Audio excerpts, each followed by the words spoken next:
Halo Gabuters, film yang satu ini dipastikan akan sangat beradrenalin tinggi dan dipenuhi dengan adegan-adegan brutal yang berjudul The Killer yang rilis pada tanggal 23 April 2022. Menceritakan tentang seorang pria misterius yang terlihat biasa-biasa saja. Namun saat sekelompok orang berani mengganggu kehidupannya, ia pun berubah menjadi seorang mesin pembunuh yang sangat brutal dan tidak kenal ampun. Ceritanya sudah dipastikan brutal bingit. Langsung aja kita ke alur filmnya. Dan ini dia The Killer. Film dibuka dengan pemeran utama di film ini yang bernama Bang, seorang pria tampan, kaya raya, dan pasti mempunyai istri yang sangat cantik. Pagi itu istrinya yang bernama Hyun So tiba-tiba saja meminta tolong kepadanya agar ia mau menjaga anak dari temannya untuk 3 minggu ke depan. Yang ternyata Hyun So dan temannya akan pergi jalan-jalan ke suatu tempat. Maka dari itu ia pun meminta tolong agar Bang mau menjaga anak dari temannya tersebut dan juga tinggal bersamanya. Karena ternyata orang tuanya broken home, jadi tidak mungkin jika dia tinggal seorang diri di rumah. 걔도 나 볼 때는 할 거야. 그냥 자기 집에. 얘 진짜 혼자 키우면서 열심히 샀나? 얼마나 걸린다는데. Ya, walaupun Bang awalnya tidak mau jika ada orang asing yang tinggal di rumahnya, namun karena ia sangat sayang kepada istrinya, Bang pun menerima permintaan Hyun So. 근데 내가 원없이 소개해줄게. 연락할게. 잘하자. 언니 같이 가. Malam harinya Bang pun menjemput anak dari temannya itu yang bernama Kim Yoon Ji, seorang gadis labil yang masih suka hura-hura. Dia juga mengajak seorang temannya untuk ikut numpang bersama Bang. Alih-alih Bang akan membawanya pulang ke rumah bersamanya, ternyata Yoon Ji malah meminta izin kepada Bang agar ia diperbolehkan nginep di rumah temannya itu. Walaupun Bang sudah mengetahui bahwa Yoon Ji berbohong kepadanya karena tujuan mereka sebenarnya adalah dugem, namun Bang tetap mengiyakan permintaan Yoon Ji dan Bang malah memberikan uang jajan tambahan kepadanya agar ia tidak keluyuran kemana-mana. 오래 있을 수 있으니까. 예, 뭐라도 사가는 게 예의야. Subuh hari ketika Bang masih tertidur pulas, tiba-tiba ia dikejutkan dengan teleponnya yang berbunyi berkali-kali. Ternyata Yoon Ji menelponnya dan meminta tolong untuk segera menjemputnya karena perutnya sakit. Bang pun segera menjemput Yoon Ji ke sana. Namun saat ditemui, Yoon Ji bahkan terlihat sehat walafiat, bahkan sedang duduk berdua dengan seorang pria.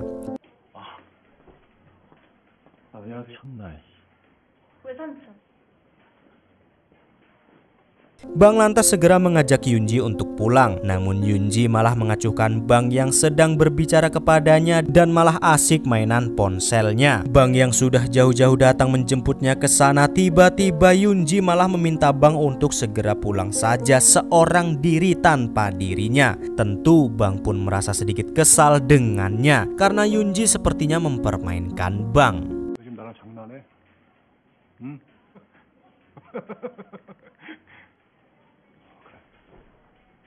Namun walaupun Bang sedikit kesal dengannya, tapi saat Bang melihat Yoon Ji pergi bersama beberapa pria di jalan, ia lantas memutar balik mobilnya dan mencari Yoon Ji. Ternyata saat Bang memberikan beberapa uangnya kepada Yoon Ji, Bang sempat memasukkan sebuah alat pelacak di dalam dompetnya. Dan dengan begitu, Bang pun dengan mudah bisa menemukan Yoon Ji.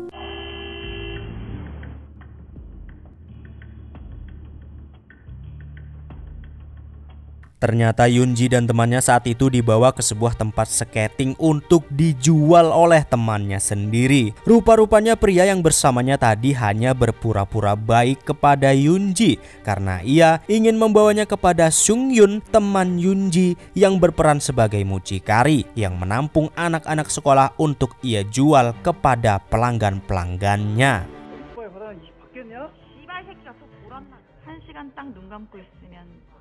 Belum jelas Sung Yun ini bekerja dengan siapa dan kepada siapa dia akan mengirim Yoon Ji dan anak-anak sekolah lainnya. Namun saat tawar-menawar sedang berlangsung, Bang pun datang untuk segera menyelamatkan Yoon Ji. 근데 씨발 여기 어떻게 알고 왔냐? 쟤 다치면 안 되는 애야. Kedatangan Bang nyatanya tidak membuat anak-anak berandal SMA ini ciut. Bahkan dengan berani mereka malah menantang Bang. Dan disinilah kita akan sedikit mengetahui kemampuan Bang dan seberapa hebatkah seorang Bang. 나가니 너.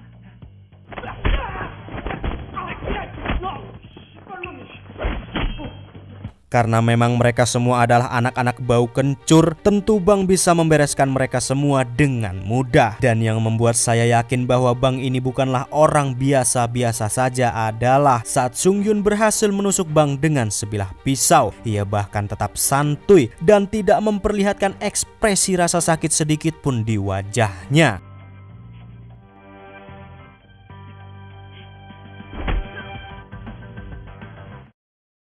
Keesokan paginya dengan santai seperti tidak terjadi apa-apa, Yunji tanpa basa-basi mencoba akrab dengan Bang dan banyak sekali bertanya perihal umurnya, pekerjaannya, dan lain-lain sebagainya. Bang pun hanya menjawab seadanya karena dia tidak mau terlalu akrab dengan orang asing.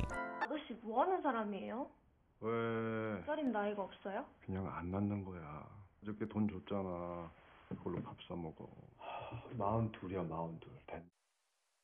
Di malam harinya saat Bang melintas di tempat skating tempat Bang menjemput Yunji tadi malam, tiba-tiba ia pun dihentikan oleh seorang detektif. Ternyata diketahui di tempat skating itu telah terjadi sebuah pembunuhan dan korbannya adalah anak-anak remaja Badung yang membawa Yunji untuk dijual kepada temannya sendiri tadi malam. Tentu ini membuat Bang bingung karena malam itu ia meninggalkan anak-anak Badung di sana dengan keadaan sehat walafiat.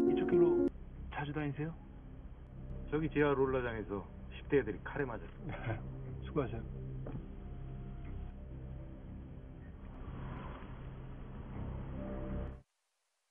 Pagi harinya, detektif yang tadi malam menghentikan Bang pun tiba-tiba datang mengunjunginya ke rumah. Ternyata detektif itu mencurigai Bang atas kasus pembunuhan tersebut karena ia melihat mobil Bang yang melintas di sekitar TKP sebelum terjadi pembunuhan di sana. Detektif itu juga mengetahui bahwa yang tewas adalah teman-teman sekolah Yunji yang selama ini selalu merundungnya di sekolah. Namun dengan semua tuduhan tersebut, Bang bahkan bisa menjawab semua pertanyaan-pertanyaan sang detektif dengan sangat tenang dan akhirnya detektif itu pun pergi dari sana. Setelah detektif itu pergi, tiba-tiba Sungyun menelpon Yunji untuk mengatakan bahwa dia telah menculik temannya dan akan menjualnya. Sungyun juga mengancam Bang untuk segera menyerahkan Yunji apabila ia tidak ingin ditetapkan sebagai tersangka atas pembunuhan yang terjadi di tempat skating. Karena rupanya Sungyun mempunyai pisau yang dimana di pisau tersebut ada sidik jari Bang yang akan membuatnya menjadi tersangka apabila sampai di tangan polisi. 네가 뺏은 그 칼, 네 짐은 존나 걔들 네가 그런 거야? 아니지. 네가 그런 칼 경찰서에 보내버릴 테니까. 어디로 가?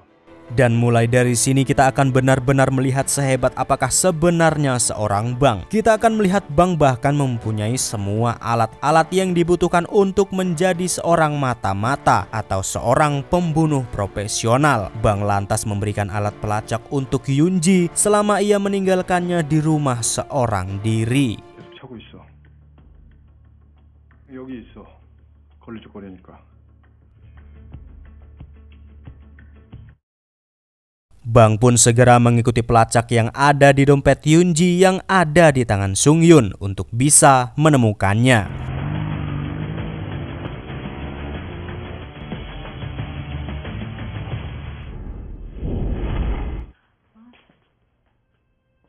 Sesampainya di sana tanpa basa-basi, Bang pun meminta pisau yang ada sidik jarinya dengan damai agar tidak ada korban di antara mereka. Namun ternyata atasan Sungyun meremehkan Bang dan malah mengutus anak buahnya si botak untuk menghadapi Bang. Dengan ekspresinya yang datar, Bang pun dengan mudah bisa melumpuhkan si botak.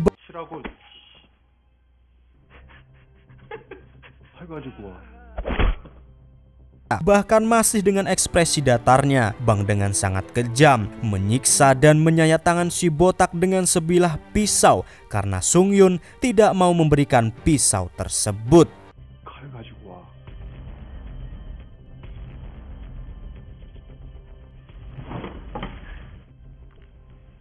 Saat Bang sudah mendapatkan pisaunya dan hendak keluar dari sana, tiba-tiba saja ia dihadang oleh seorang yang lihai menggunakan senjata selumpit yang sedikit merepotkan Bang.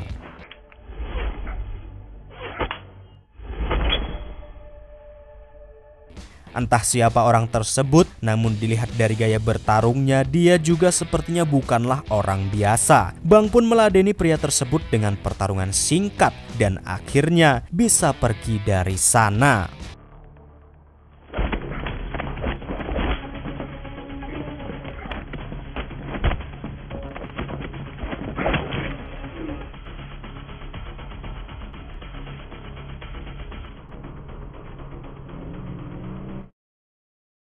Begitu sampai di rumah, Bang dikejutkan dengan adanya jejak kaki yang menerobos rumahnya dan berhasil menculik Yunji. Karena keadaan sudah semakin di luar kendali, Bang lantas melacak Yunji dan mempersiapkan segala sesuatunya seperti senjata dan lain-lain sebagainya untuk bisa menjemput Yunji.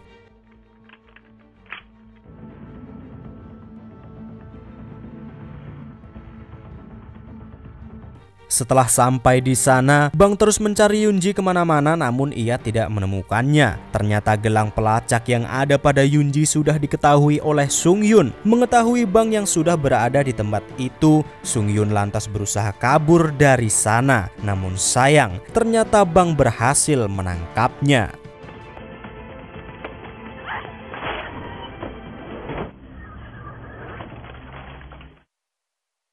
Setelah Bang berhasil menangkap Sung Yun, ia pun menceritakan kenapa dia statusnya yang anak SMA bisa menjadi mucikari. Ternyata itu semua adalah siasat agar para penjual wanita di bawah umur tidak mudah terendus oleh pihak kepolisian. Dan mereka juga hanya akan mengambil anak-anak SMA yang broken home dan kabur dari rumah. Namun karena Sung Yun bertele-tele dan tidak mau memberitahukan keberadaan Yunji, sekali lagi tanpa ekspresi apapun, bahkan kepada seorang wanita sekalipun, Bang sanggup melukai Sung Yun demi mendapatkan informasi yang ia mau.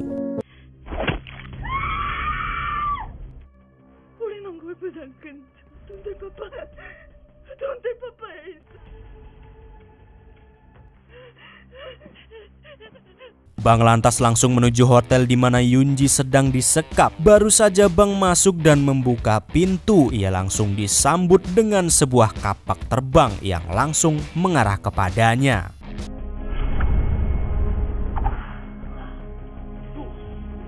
Ternyata Bang sudah sangat ditunggu kedatangannya. Dan walaupun notabene para penjaga dan yang mencoba menghentikan Bang adalah anak-anak SMA, namun tanpa pandang bulu dan belas kasihan sedikit pun, Bang dengan brutalnya sanggup menghabisi semua orang yang ada di sana.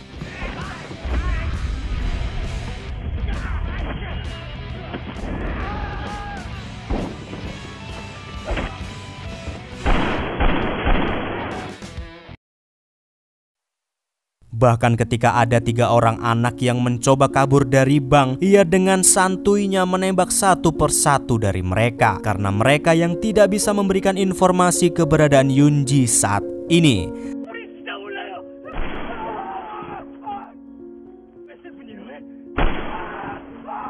Bahkan ketika satu anak lagi yang memohon ampun kepada Bang dengan raut wajah yang sudah sangat ketakutan, Bang nyatanya tidak ambil pusing dan lantas menembaknya. 거짓말이면 난 널 쓰고 저 위에 올라가서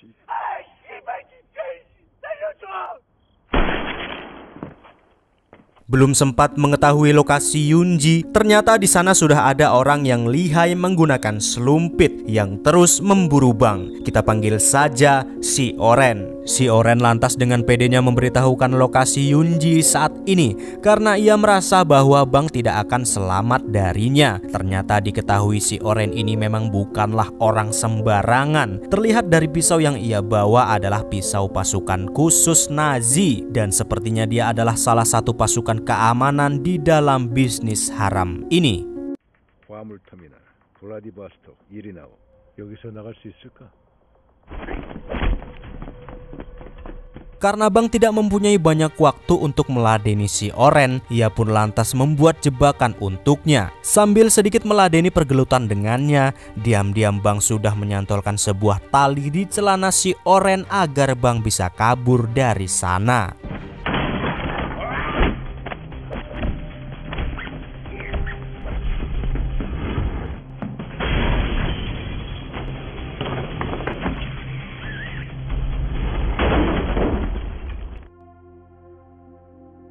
Namun begitu berada di bawah, ternyata sang detektif ini juga sudah berada di sana yang juga memburu Bang atas tuduhan pembunuhan di tempat skating waktu lalu. Dan juga Sung Yun yang ternyata ditemukan sudah tewas setelah Bang tinggalkan.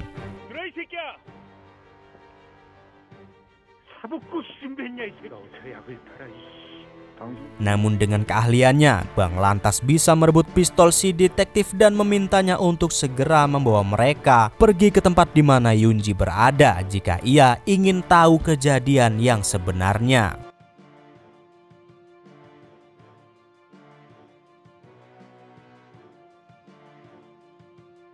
Bang pun pergi ke dermaga tempat mereka akan membawa Yunji dan beberapa anak gadis lainnya. Bang tanpa basa-basi langsung menabrakkan mobilnya dan menghabisi semua begundal yang ada di sana. Tak luput juga dengan si bos Sung Yun yang tiba-tiba datang dan ingin menabrak Bang.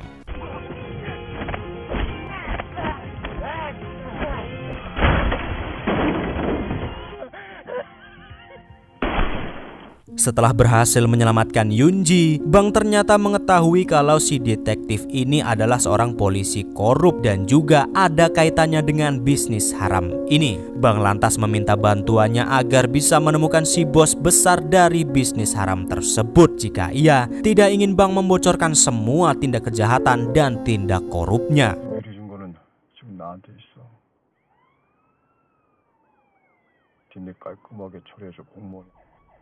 조만간 연락할게.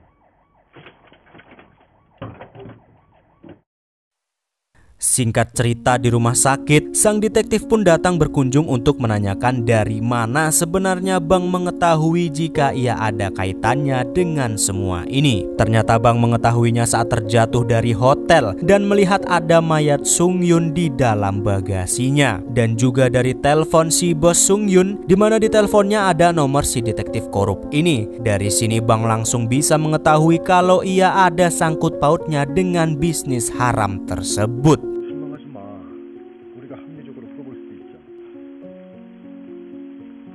Bang lantas meminta kerjasamanya untuk bisa menemukan siapa orang di balik semua ini yang ingin menjual Yunji dan anak-anak gadis lainnya. Walaupun si detektif awalnya tidak ingin terlibat lebih jauh karena pengelola bisnis haram tersebut adalah kelompok gangster Rusia, namun saat dia ditawari bayaran yang sangat besar oleh Bang, detektif ini pun akhirnya mau bekerja sama dengannya. 거기까지가 우리 딜이야.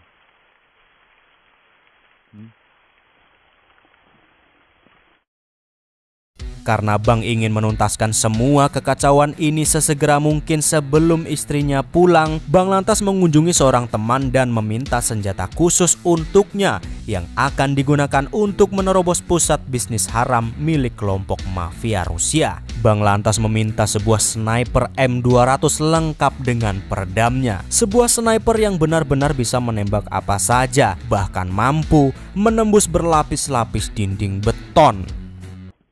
날씨도 꿉꿉하고 해서. 그리고 중간상 끼면 마진 더 붙는 거 알지?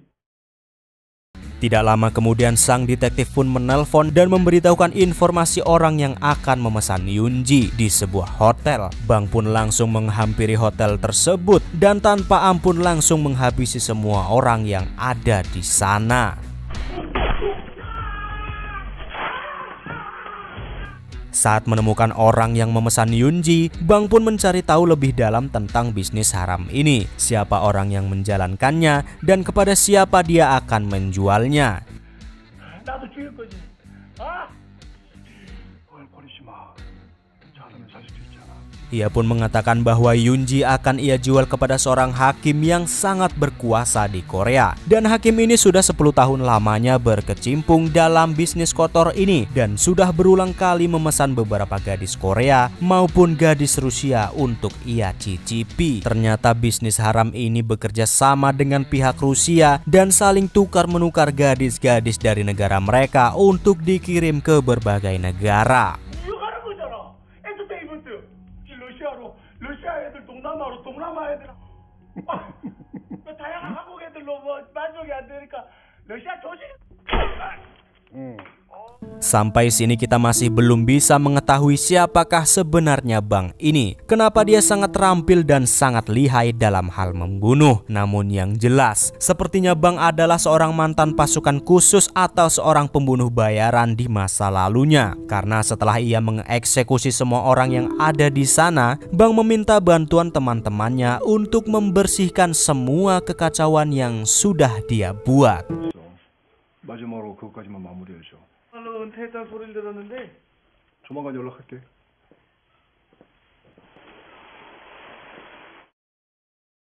Setelah sekian lama menunggu, akhirnya sniper M200 yang dipesan oleh Bang pun tiba. Sniper yang tidak bisa diragukan lagi kekuatannya ini pun sedikit demi sedikit dirakit agar bisa digunakan oleh Bang. Dan setelah sniper ini berhasil dirakit, misi pun dimulai.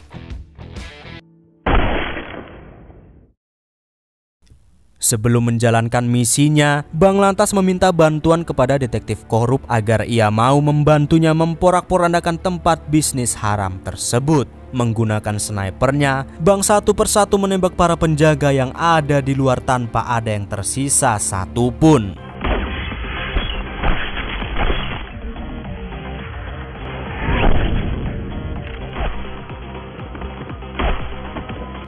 Di dalam hotel, Bang juga tanpa ampun menghabisi semua orang yang ada di sana tanpa belas kasihan sedikit pun. Dibantu oleh si detektif korup, Bang jadi semakin mudah masuk dan menghabisi semua orang yang ada di sana. Namun tiba-tiba, ya ternyata si detektif korup ini berusaha mengkhianati Bang. Bang lantas dibawa menghadap kepada seorang hakim yang bernama Kim Jong-un. Dialah orang yang telah memesan Yoonji untuk ia cicipi. Dengan angkuh, hakim ini merasa bahwa Bang tidak bisa berbuat apa-apa lagi dan bisnisnya akan tetap berjalan lancar sebagaimana mestinya. 부사님 말로는 알아주는 친구 없잖아. 정리 좀 부탁드릴게요. Namun satu kesalahan yang ia buat adalah meminta sang detektif korup ini untuk mengeksekusi Bang seorang diri.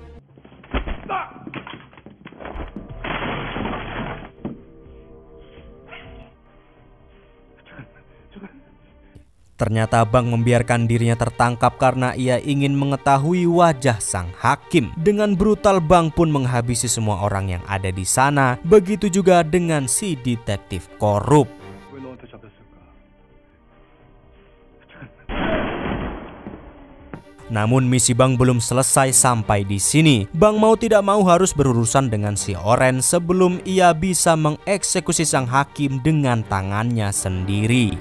Pergelutan yang cukup sengit pun terjadi di antara mereka. Baku tembak dan adu pukul tidak terelakkan lagi. Bang mengeluarkan semua kemampuannya untuk bisa mengalahkan si Oren. Namun karena si Oren bukanlah tandingan baginya, Bang pun bisa mengalahkan si Oren tanpa terluka sedikit pun.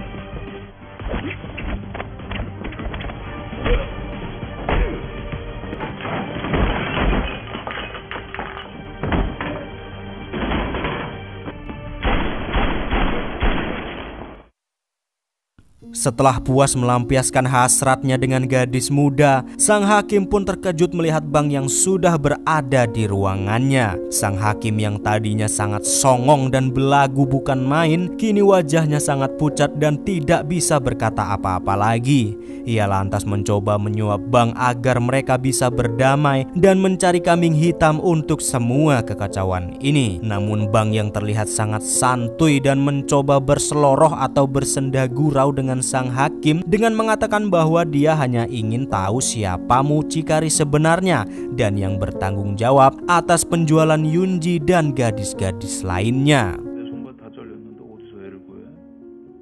그럼 너는 이 짓거리 계속하고. Karena sang hakim tidak tahu dan tidak mau memberitahukan siapa sebenarnya dalang di balik semua ini, ya sekali lagi tanpa ekspresi sedikit pun Bang langsung mengeksekusi sang hakim dengan sangat brutal dan tanpa ampun sama sekali.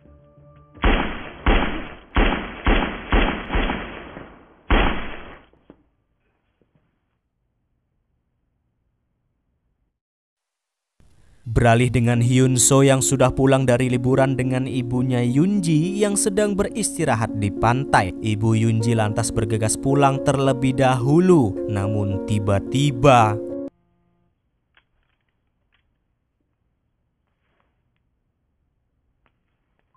ya, ternyata Bang sudah berada di dalam mobil ibunya Yunji. Dan yang mengejutkannya ternyata dalang di balik semua ini adalah dia, ibunya Yunji sendiri. Ternyata dia adalah sang mucikari sebenarnya. Rupa-rupanya Yunji adalah anak tirinya dan dia sengaja mengincar Bang karena mengetahui Bang adalah orang yang sangat kaya raya. Maka dari itu dia menitipkan Yunji kepadanya dan berharap Bang akan menjamah Yunji sehingga ia bisa mengeruk semua harta Bang. 자네 새끼들 중에 남편한테 건물이 Namun yang membuat Bang sangat marah adalah bukan karena dia berusaha menjebaknya, tapi ia yang sudah melibatkan istri tercintanya dan mengakibatkan dia harus kembali menjadi orang yang sangat brutal. Padahal Bang sudah mengubur jauh-jauh masa lalunya tersebut. Dan sekali lagi tanpa ekspresi sedikit pun Bang langsung mengeksekusi ibu tiri Yunji karena telah bermain-main dengannya.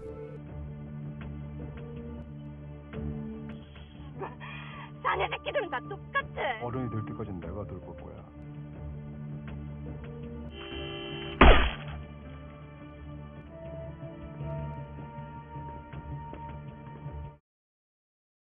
Di akhir film setelah semua kekacauan yang Bang alami, akhirnya Bang dan Hyun So pun bisa kembali menjalani hidup yang normal dan bahagia.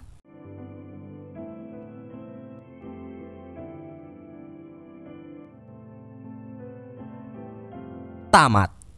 Dan itu dia The Killer, sebuah film action yang sangat brutal dengan adegan yang sangat sadis di mana sang pemeran utama sanggup membunuh siapapun tanpa terkecuali dan tanpa ekspresi sedikit pun. Walaupun tidak dijelaskan siapakah sebenarnya Bang ini, tapi dengan semua kebrutalannya sudah sangat menunjukkan bahwa dia adalah seorang mesin pembunuh yang sangat handal. Dan cukup sekian rangkuman film kali ini. Sampai jumpa di rangkuman film-film yang gak kalah seru selanjutnya. Tetaplah pesimis dan tetaplah menjadi pengangguran yang bermartabat dan tidak pernah bermanfaat. Campur film undur diri. Sampai ketemu di rangkuman selanjutnya. Dan ciao.